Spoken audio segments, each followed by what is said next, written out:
Hi, I'm Bill Kesterkey with Key Exteriors. We're standing in front of the 2018 $50,000 home exterior winner, Jill Mills, on the north side of Fort Wayne.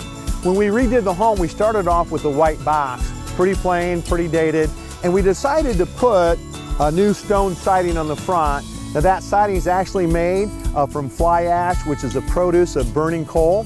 Okay, it's maintenance free, it's filled with polymers after that, and we can put it up with actually no mason involved. And then, since there's blues and browns and grays in that, we picked the siding to blend in, and then the roof to blend in, and then the overhead garage door and the front door. So we have a homogeneous system that created a new, beautiful $50,000 home makeover winner. Hey, if you'd like to find out more, go to our website, keyexteriors.com, and simply click on the $50,000 home makeover button and fill the form out, and maybe you could be the big winner next year.